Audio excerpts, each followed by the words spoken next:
Hello friends, welcome back to our channel. ഇന്ന് നമ്മൾ കാണാൻ പോകുന്നത് ഒരു മുറി ഒരു കട്ടിൽ എന്ന മൂവിയാണ്. മൂവിയുടെ തുടക്കത്തിൽ തന്നെ നായകനായ രുക്മാംഗദൻ എന്ന ആളെയാണ് കാണിക്കുന്നത്. കൂട്ടുകാരുമൊത്ത് ചേർന്നിട്ടൊരു സ്റ്റാർട്ടപ്പ് കമ്പനി തുടങ്ങിയ ശേഷം അത് പൊട്ടിപ്പോയി. 14 പേരടങ്ങുന്ന ആ കൂട്ടത്തിൽ 11 പേര് ചേർന്നിട്ട് ബാക്കി 3 പേരെ തുരത്തിക്കൊണ്ടിരിക്കുകയാണ്. കാശ് തിരിച്ചു കൊടുത്തില്ലെങ്കിൽ ഇവരെ കൊല്ലുമെന്ന് പറഞ്ഞ് ഭീഷണിപ്പെടുത്തുന്നു. രുക്മാംഗദനും കൂട്ടുകാരും മാത്തച്ഛനും ഗാംഗുലിയും എല്ലാം തന്നെ പല വഴിക്ക് രക്ഷപ്പെട്ടുകൊണ്ടിരിക്കുന്നു. അവസാനം ഗാംഗുലി എങ്ങനെയോ അവരുടെ കയ്യിൽ കിട്ടിയിരുന്നു. ഗാംഗുലിയുമായിട്ട് രുക്മാംഗദനെ പിടിക്കാൻ വന്നപ്പോഴേക്കും ഗാംഗുലി അവരെ തള്ളിയിട്ടിട്ട് ഓടി. രുക്മാംഗദൻ മറ്റൊരു വഴിക്കും. തന്റെ കാറുമായിട്ട് എവിടേക്ക് രക്ഷപ്പെടാൻ ശ്രമിച്ചാലും അവിടെ എല്ലാം തന്നെ ഈ ആൾക്കാർ വരും. അവർ ഗാംഗുലിയെ വീണ്ടും ഓടിച്ചിട്ട് പിടിച്ച് അയാളുടെ മുൻപിലേക്ക് വന്നു. അവസാനം വേറെ നിവർത്തിയില്ലാതെ അവരുടെ ബൈക്കിലേക്ക് തന്റെ കാർ ഇടിച്ചു കയറ്റിയ ശേഷം അവിടെ നിന്ന് രുക്മാംഗദൻ രക്ഷപ്പെട്ടു പോകുന്നു. അയാൾ ഈ ഓട്ടം തുടങ്ങിയിട്ട് 1-2 മാസമായി. പലതവണ ഇതുപോലെ കാർ ഇടിച്ചും പേടിപ്പിച്ചും ഒക്കെ അവരിൽ നിന്നും രക്ഷപ്പെട്ടുകൊണ്ടിരുന്നത്. അപ്പോഴെല്ലാം തന്നെ അയാൾ ഹൈദരാലിയുടെ കടയിലേക്കാണ് വരുന്നത്.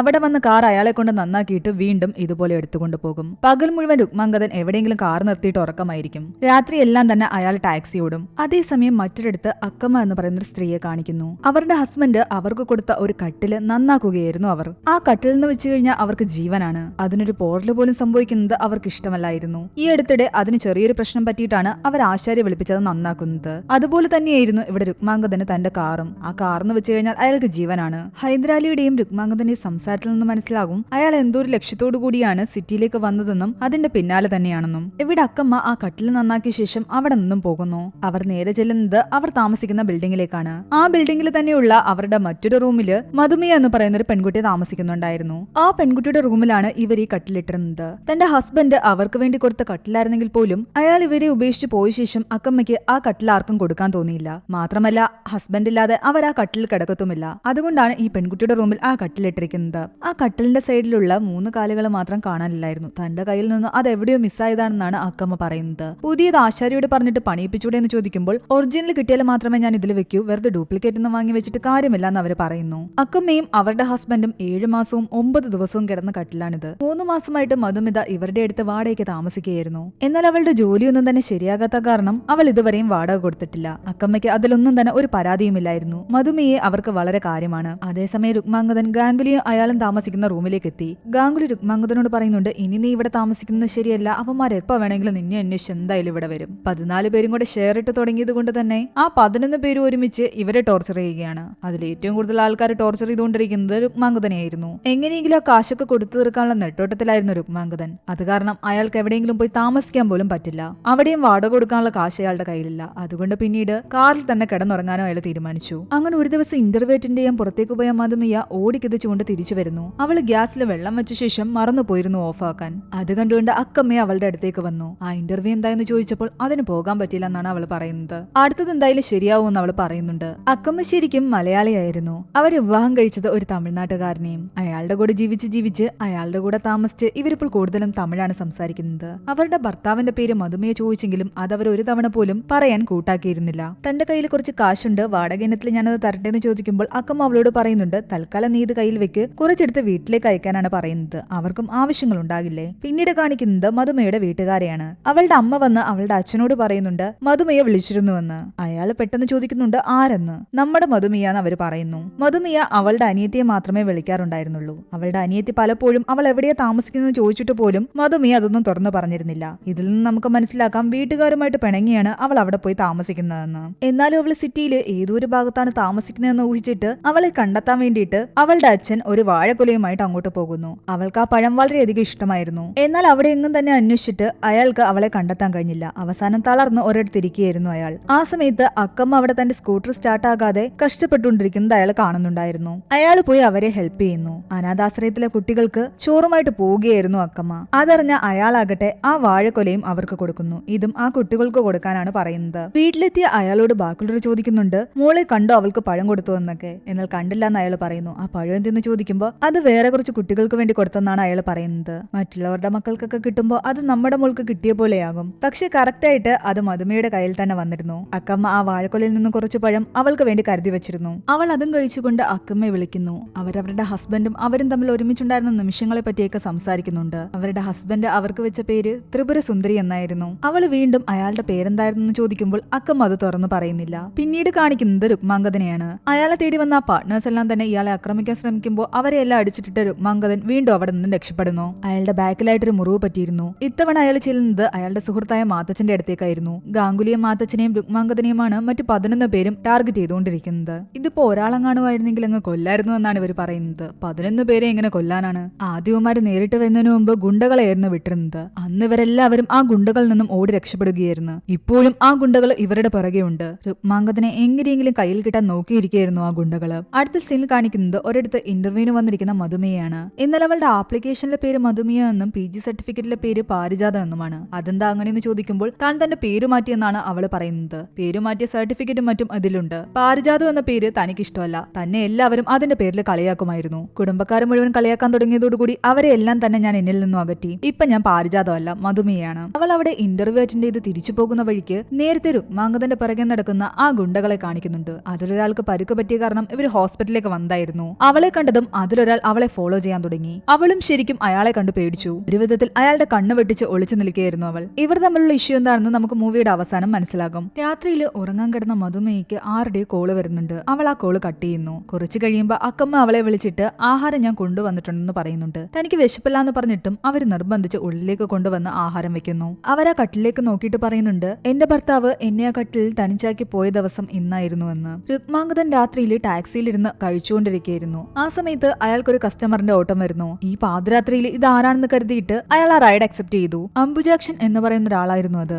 രുക്മാംഗതൻ അവിടെ ചെന്ന് കഴിയുമ്പോൾ അയാൾ പറയുന്നുണ്ട് തന്റെ ഭാര്യയുടെ കൂട്ടുകാരി ഏതോ വെള്ളത്തിലേക്ക് ചാടി ആത്മഹത്യ ചെയ്യാൻ ശ്രമിച്ചു. അത് കാരണം ഇവൾ ആകെ ടെൻഷനിലാണ്, അവളെ കാണണമെന്ന് പറഞ്ഞിട്ട് പോകാനിരിക്കുകയാണെന്ന്. അതുകൊണ്ട് എത്രയും പെട്ടെന്ന് അവളെ റെയിൽവേ സ്റ്റേഷനിലാക്കാൻ. അംബുജാക്ഷൻ തന്നെയാണ് അയാളുടെ വൈഫിന് വേണ്ടിയിട്ട് ടാക്സി ബുക്ക് ചെയ്ത് കൊടുത്തതും. അയാളുടെ വൈഫ് ആകെ സങ്കടത്തിലായിരുന്നു. നീ പേടിക്കേണ്ട, നിന്റെ കൂട്ടുകാരി വെള്ളത്തിൽ നിന്ന് നീന്തിക്കേറി പോയിട്ടുണ്ടാവും, അവൾക്കൊന്നും പറ്റിയിട്ടില്ല എന്ന് പറഞ്ഞിട്ട് അയാൾ ആശ്വസിപ്പിക്കുന്നു. അത്രയും നേരം കരഞ്ഞുകൊണ്ടിരുന്ന ആ സ്ത്രീയാകട്ടെ വണ്ടി എടുത്തു കഴിയുമ്പോൾ കരച്ചിലൊക്കെ നിർത്തിയിട്ട് പറയുന്നുണ്ട്, എനിക്ക് റെയിൽവേ സ്റ്റേഷനിലേക്ക് പോകണ്ട, ബസ് സ്റ്റാൻഡിലേക്ക് പോയാൽ മതിയെന്ന്. എന്നാൽ അത് പറ്റില്ല എന്ന് രുക്മാംഗതൻ പറയുന്നുണ്ട്. കാരണം ലൊക്കേഷൻ ഇട്ടിരിക്കുന്നത് റെയിൽവേ സ്റ്റേഷനിലേക്കാണ്, അത് മാറ്റിക്കഴിഞ്ഞാൽ എന്റെ പണി പോവും, അതുകൊണ്ട് ഞാൻ റെയിൽവേ സ്റ്റേഷനിലേക്ക് പോകുമെന്ന് അയാൾ പറയുന്നു. ഇത് കേട്ടപ്പോൾ ആ സ്ത്രീക്ക് നല്ല ദേഷ്യം വരുന്നുണ്ടായിരുന്നു. അവരാരെയോ ഫോൺ വിളിച്ചിട്ട് പറയുന്നുണ്ട് ബസ് സ്റ്റാൻഡിലേക്ക് വരാൻ പറ്റില്ല, റെയിൽവേ സ്റ്റേഷനിലേക്ക് വരാൻ പറ്റുമെന്ന്. അയാൾ പറയുന്ന ഒരു കാര്യം ചെയ്യും, റെയിൽവേ സ്റ്റേഷനിലേക്ക് പോകുന്ന വഴിക്ക് ഒരു മൈതാനമുണ്ട്, അവിടെ നിർത്താൻ. അങ്ങനെ ആ സ്ത്രീ രുക്മാംഗതനോട് പറയുന്നുണ്ട് ആ മൈതാനത്തിന്റെ അടുത്ത് നിർത്തിയാൽ മതിയെന്ന്. വഴിയിലായിട്ട് 3 പേര് കാറിൽ കാത്തിരിപ്പുണ്ടായിരുന്നു. രുക്മാംഗതൻ അവിടെ അടുത്തായിട്ട് വണ്ടി നിർത്താതെ കുറച്ച് ദൂരെ കൊണ്ടുപോയാണ് വണ്ടി നിർത്തിയത്. അതിലൊരാൾ അവിടെ നിന്നും ഓടി ഈ വണ്ടിക്ക് അടുത്തേക്ക് വന്നു.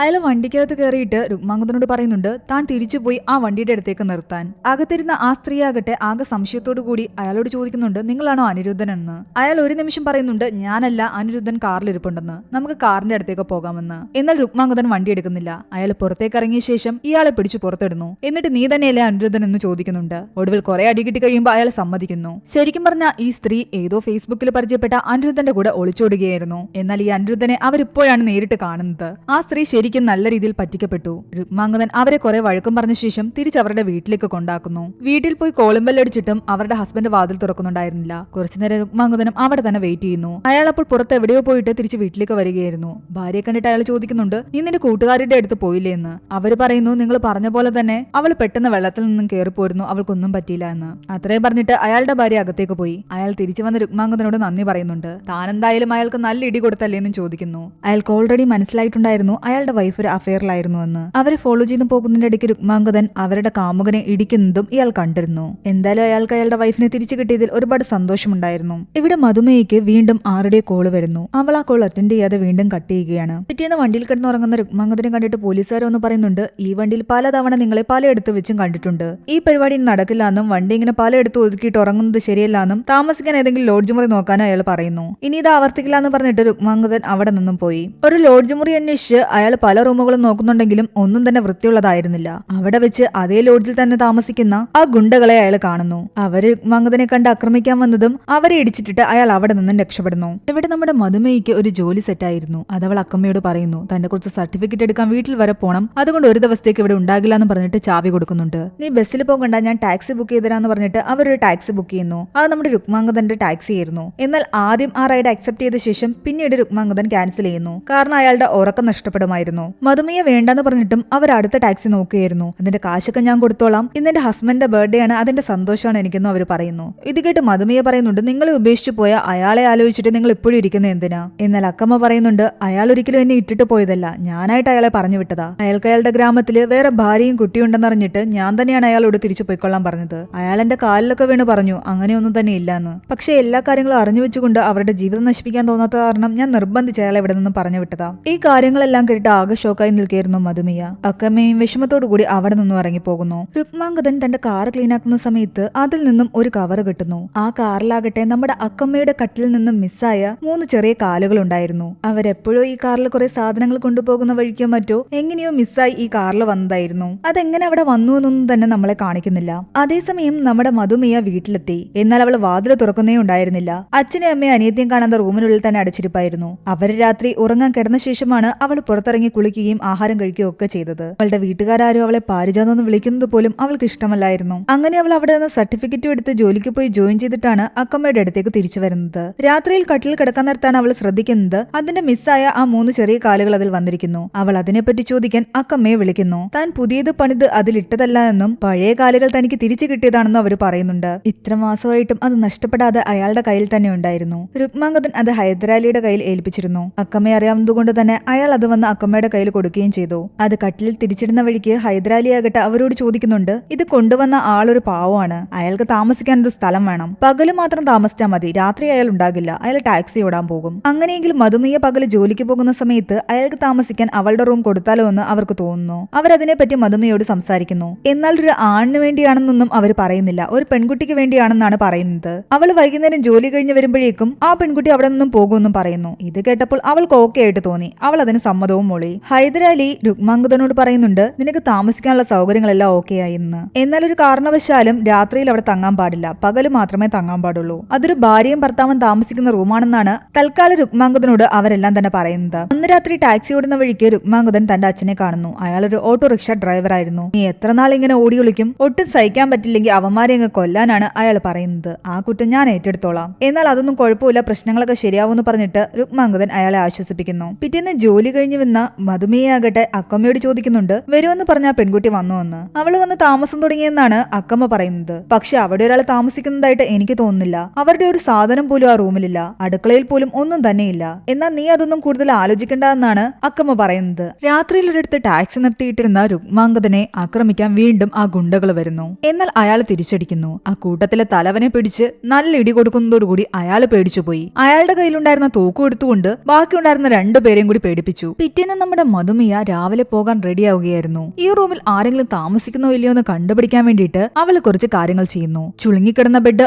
അതുപോലെ തന്നെ അവൾ ഇടുന്നു. തലേണയുടെ സ്ഥാനവും നോക്കി വെക്കുന്നു. ബാത്റൂമിൽ കയറി സോപ്പ് പെട്ടി എടുത്ത് താഴെ വെക്കുന്നു. അത് അവിടെ നിന്നും എടുത്ത് ആരെങ്കിലും മുകളിൽ വെക്കുന്നുണ്ടോ എന്ന് അവൾക്കറിയണം. ടേബിളിൽ കുറച്ച് പൗഡർ വിതറിയ ശേഷം ആ പൗഡർ ടിന്നും ഒരിടത്ത് വെക്കുന്നു. വാതില് ഫുള്ളായിട്ട് അടയ്ക്കാതെ ഒരു ഭാഗത്ത് കൊണ്ട് മാർക്ക് ചെയ്ത് കറക്റ്റ് ആയിട്ട് വെക്കുന്നു. ആ വാതില് കറക്റ്റ് ആയിട്ട് അവിടെ നിന്ന് അങ്ങോട്ടും ഇങ്ങോട്ടും മാറുന്നുണ്ടോ എന്ന് അവൾക്കറിയണം. അങ്ങനെ അന്നത്തെ ദിവസം മുഴുവൻ കടന്നുപോയി. വൈകുന്നേരം അവള് വന്ന് നോക്കുമ്പോ അവള് വെച്ച സാധനങ്ങളെല്ലാം തന്നെ അതുപോലെയുണ്ട്. ആ കതക് പോലും കറക്റ്റ് മാർക്കിലിരിക്കുന്നു. ബെഡിലുണ്ടായിരുന്ന ചുളിവ് അതുപോലെയുണ്ട്. തലേണ പോലും അങ്ങോട്ടോ ഇങ്ങോട്ടോ മാറിയിട്ടില്ല. ബാത്റൂമിലെ സോപ്പ് അതുപോലെ താഴെ തന്നെ ഇരിക്കുന്നു. അക്കമ്മ പറഞ്ഞ പോലെ ഇവിടെ ആരും താമസിക്കുന്നതായിട്ട് അവൾക്ക് തോന്നുന്നില്ല. അവൾ അതിനെപ്പറ്റി എല്ലാം തന്നെ അക്കമ്മയോട് ചോദിക്കുന്നുണ്ട്. എന്നാൽ നീ എന്തിനാ ഇങ്ങനെയൊക്കെ അന്വേഷിച്ച് കണ്ടുപിടിക്കാൻ നടക്കുന്നത്? അവിടെ ഒരു പെൺകുട്ടി താമസിക്കുന്നുണ്ടെന്ന് തന്നെയാണ് അക്കമ്മ പറയുന്നത്. നമ്മുടെ ചുറ്റും ആൾക്കാരുണ്ടെങ്കിൽ അതിന്റെ സൈൻ നമുക്ക് തന്നെ മനസ്സിലാകും. അങ്ങനെ തിരിച്ചു വന്ന് അവൾ റൂമിലേക്ക് കയറി ലൈറ്റ് ഇടാൻ നേരത്ത് അത് നല്ല പോലെ കത്തുന്നു. സാധാരണ അത് മിന്നി മിന്നി വല്ലാത്തൊരു രീതിയിലായിരുന്നു കത്തുന്നത്. ആ ലൈറ്റ് ആരോ ശരിയാക്കിയിരിക്കുന്നു. അത് കണ്ടപ്പോ അവൾക്ക് മനസ്സിലായി ഈ റൂമിൽ ആരോ പകൽ സമയത്ത് താമസിക്കുന്നുണ്ടെന്ന്.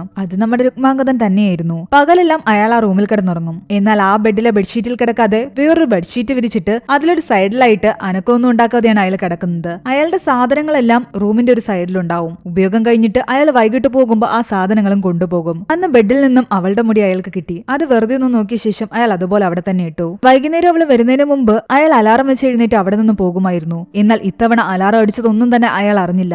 ജോലി കഴിഞ്ഞ് മധുവാകട്ടെ ആ ബിൽഡിംഗിലേക്ക് എത്തി. ലിഫ്റ്റിൽ കയറിയ ശേഷം മുകളിലേക്ക് എത്താൻ നേരത്ത് അതിന്റെ ഗ്രില്ല് തുറക്കാൻ അവൾ വല്ലാതെ കഷ്ടപ്പെട്ടു. കുറെ നേരം അവൾ ശ്രമിച്ചിട്ടാണ് അത് തുറന്നത്. ആ ടൈമൊക്കെ രുക്മാംഗതൻ അവിടെ കിടന്ന് ഉറങ്ങുന്നതാണ് കാണുന്നത്. ഇന്നെങ്കിലും അവർ തമ്മിൽ പരസ്പരം കണ്ടുമുട്ടുമെന്ന് നമ്മൾ വിചാരിക്കും. പക്ഷെ അവൾ വാതിൽ തുറന്ന് അകത്തേക്ക് കടന്നപ്പോഴേക്കും അയാൾ അവിടെ നിന്നും പോയിരുന്നു. അയാൾ ഹൈദരാലിയോട് പറയുന്നുണ്ട്, ഇന്ന് ഞാൻ കുറച്ച് ലേറ്റ് ആയിട്ട് എഴുന്നേറ്റത് അലാറം അടിച്ചതൊന്നും തന്നെ അറിഞ്ഞില്ല എന്ന്. ആ വീട്ടിൽ താമസിക്കുന്ന ഭാര്യയും ഭർത്താവും വൈകുന്നേരം വന്ന് ഒരുപാട് നേരം വെയിറ്റ് ചെയ്ത് നിന്നൊന്നും തന്നെ അറിയാൻ പാടില്ല. പിറ്റേന്ന് രാവിലെ ജോലിക്ക് ഇറങ്ങിപ്പോകാൻ നേരത്ത് മധുമിയ അക്കമ്മയോട് പറയുന്നുണ്ട്, നിങ്ങൾ വീണ്ടും എന്നെ വെറുതെ പറ്റിക്കുന്നതല്ലേ എന്ന്. അവിടെ ആരും താമസിക്കുന്നില്ല എന്നാ തോന്നുന്നത്. ആ സമയത്ത് അവൾക്കൊരു കോള് വരുന്നു. അവളുടെ മുഖമാകെ വല്ലാതെയായിട്ട് അവൾ അത് കട്ട് ചെയ്യുന്നു. പോകുന്നതിന് മുമ്പ് അക്കമ്മയോട് അവൾ പറയുന്നുണ്ട്, തന്റെ കയ്യിൽ നിന്നൊരു ഗ്ലാസ് വീണ് പൊട്ടിയിട്ടുണ്ട്, ഞാൻ അവിടെ എല്ലാം ക്ലീൻ ആക്കി, ആ കുട്ടി വരികയാണെങ്കിൽ അതിനോടൊന്ന് ശ്രദ്ധിച്ചോളാൻ പറയാൻ. രുക്മാംഗതന്റെ പുറകെ നടക്കുന്ന ആ ഗുണ്ടകള് അവിടെയും എത്തിയിരുന്നു. മധുമിയെ അന്വേഷിച്ചാണ് അവർ അവര് വന്നത്. മധുമേയ്ക്കും ഇവർക്കിടയിലെ പ്രശ്നം എന്താണെന്ന് ഇതുവരെയും നമ്മൾക്ക് മനസ്സിലായിട്ടില്ല. അവൾ അവരെ കണ്ടതും പേടിച്ച് ഒളിച്ചു നിൽക്കുന്നു. മധുമേയും പോയ ശേഷം റൂമിലെത്തി രുക്മാംഗതന്റെ കാലില് അവൾ നേരത്തെ പറഞ്ഞ ആ ഗ്ലാസിന്റെ ചില്ല് കൊള്ളുന്നുണ്ട്.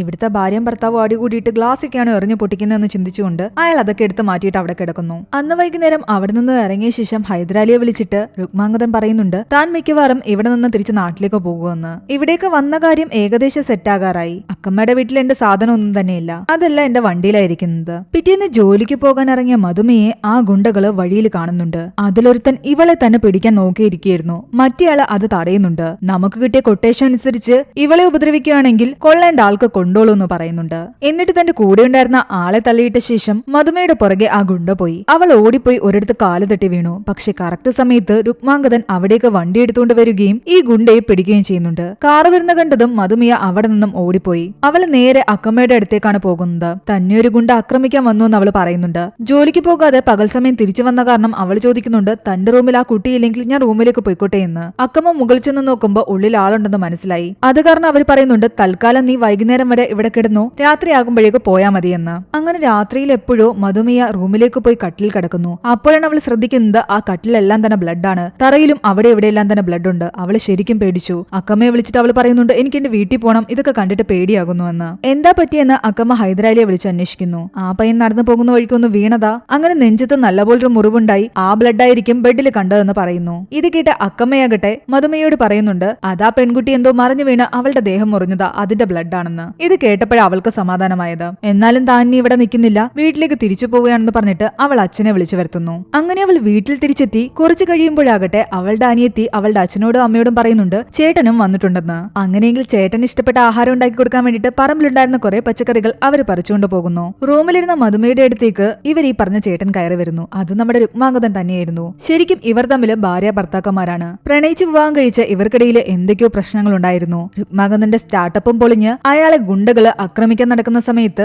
അയാളെ കിട്ടാത്ത കാരണം മധുമയുടെ പിറകെ അവര് കൂടി. അവസാനം ഇവിടെ നിന്ന് അവളും നാട് വിട്ട് സിറ്റിയിലേക്ക് പോയതാണ്. ആ സിറ്റിയിലും അവളെ തേടി ഗുണ്ടകൾ വരുമെന്ന് പേടിച്ചിട്ടാണ് അവളെ സംരക്ഷിക്കാൻ വേണ്ടിയിട്ട് അയാളും അവിടേക്ക് പോയത്. അയാളായിരുന്നു അവളെ ഇടയ്ക്കിടയ്ക്ക് ഫോൺ ചെയ്തുകൊണ്ടിരുന്നത്. അവൾ ഫോണെല്ലാം തന്നെ കട്ട് ചെയ്തുകൊണ്ടേയിരുന്നു. ഇപ്പൊ അവള് വീട്ടിലേക്ക് തിരിച്ചു വന്നു എന്നറിഞ്ഞതുകൊണ്ടാണ് അയാളും തിരിച്ചിങ്ങോട്ടേക്ക് വന്നത്. കുറച്ച് നാൾ മുമ്പ് ഡിവോഴ്സ് നോട്ടീസിന് വേണ്ടിയിട്ടുള്ള പേപ്പറെല്ലാം അവൾ അയച്ചിട്ടുണ്ടായിരുന്നു. അയാൾ അതെല്ലാം തന്നെ ഒപ്പിട്ട് അവളുടെ കയ്യിൽ കൊടുക്കുന്നു. ഇനി ആ ഗുണ്ടകളുടെ ശല്യം ഉണ്ടാകില്ല എന്നാണ് അയാൾ പറയുന്നത്. കാരണം അന്ന് അവളെ ഉപദ്രവിക്കാൻ വേണ്ടിയിട്ട് ആ ഗുണ്ട വന്നില്ലേ, അയാളെ അടിച്ചോടിക്കുകയായിരുന്നു രുക്മാംഗതൻ. അതിനിടയിൽ അയാൾ ഓടിപ്പോയി റോഡിലേക്ക് കയറി. ഒരു വണ്ടി അയാളെ ഇടിക്കുകയും അയാൾ സ്പോട്ടിൽ മരിക്കുകയും ചെയ്തു. ശരിക്കും ഇവർക്കിടയിലെ പ്രശ്നം രുക്മാംഗതനെ മധുമേയ്ക്ക് വിശ്വാസമില്ല എന്നതായിരുന്നു. അയാൾ പറയുന്ന ഒരു കാര്യങ്ങളും അവൾ വിശ്വസിക്കാറില്ല. അയാൾ എന്തൊക്കെ തട്ടിപ്പ് നടത്തുന്നുണ്ടെന്നാണ് അവളുടെ ചിന്ത.